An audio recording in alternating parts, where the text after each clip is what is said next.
And Senator Bernie Sanders joins us now. Senator, thanks so much for joining us. The big question coming into Nevada was whether you could do well with non-white voters, and you seem to do well with Latinos. But Hillary Clinton, to be frank, cleaned your clock with African-American voters. Is that a concern going into South Carolina, where they are a majority of the Democratic electorate? Well, it is a concern, Jake, but let's remember this. 4 or 5 weeks ago, if I was on your show, you would have noted that I was 25 points behind in the polls in Nevada. We ended up losing by 5 or 6 points. I believe we won the Latino vote, which is a huge, huge way forward for us. We did badly with the African-American vote, but I think the more the African-American community hears our message on a broken criminal justice system, which has more people in jail today than any other country on earth, largely African-American and Latino, when they hear our message about the need for an economy that represents all of us, not just the 1%, I think you're going to see us making progress there as well. I don't know if you heard, but earlier in the show, Hillary Clinton disputed the idea that she didn't win the Latino vote. She said that that's not according to their analysis of the numbers. Well, that is according to, who knows, the answer is. But according to analyses that I have seen, that is the case. And nationally, it is clear that we are doing better and better with Latino voters. We started way, way down, and now we're doing much better. And look, here's the other truth.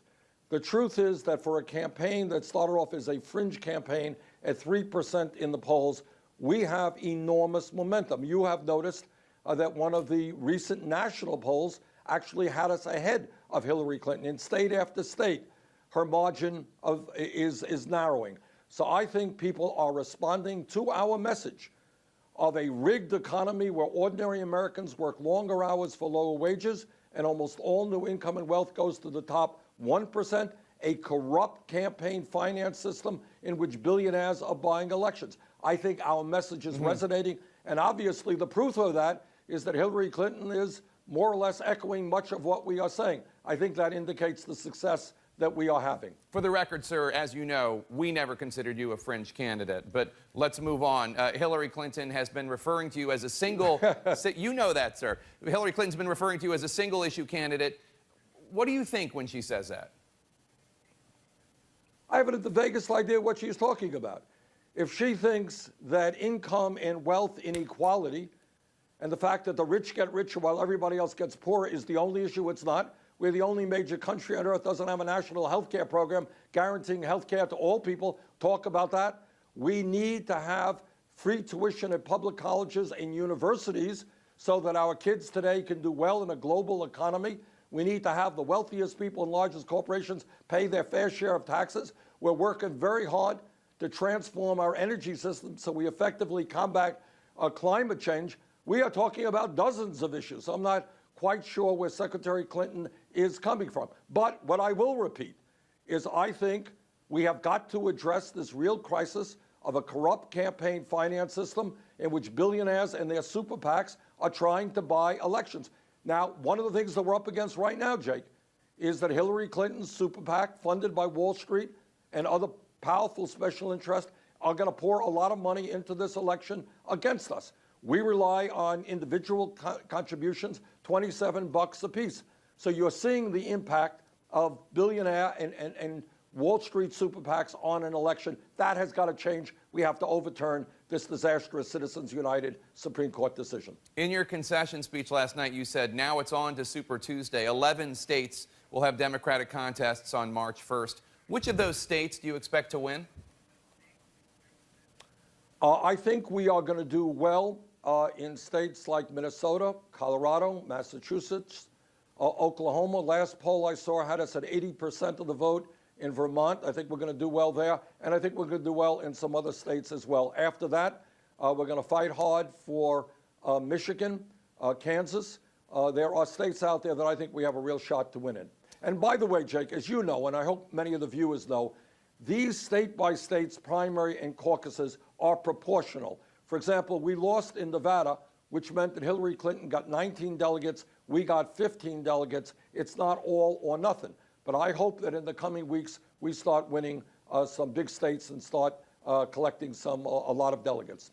Your brother, Larry Sanders, gave an interview to the Daily Beast this week, and he said that Bill Clinton was a, quote, dreadful president in general for poor people. Do you agree? Look, I read that interview. My brother lives in England. He is not part of our campaign. I disagree with what he said. He speaks for himself, not for me or my campaign.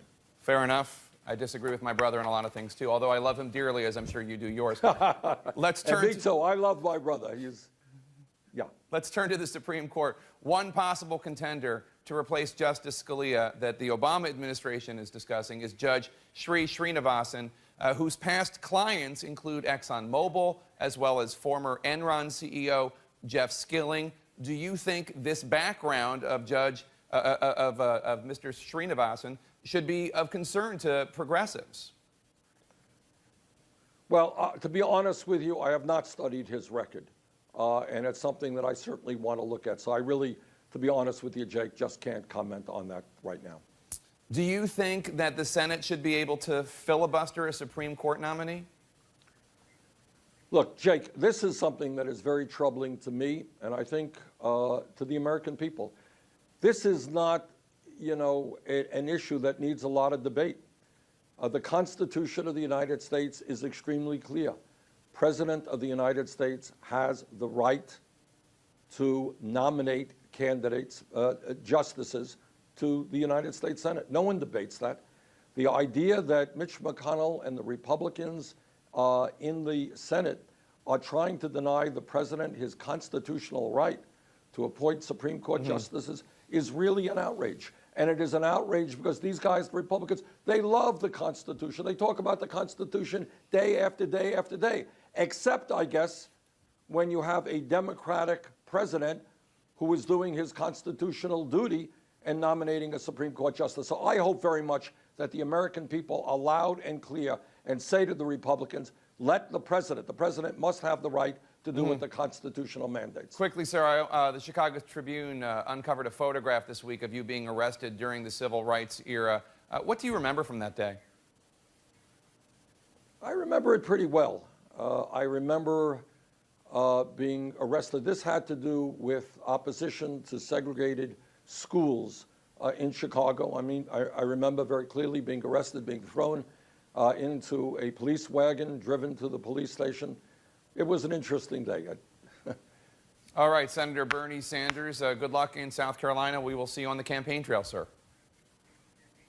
Thank you very much, Dick.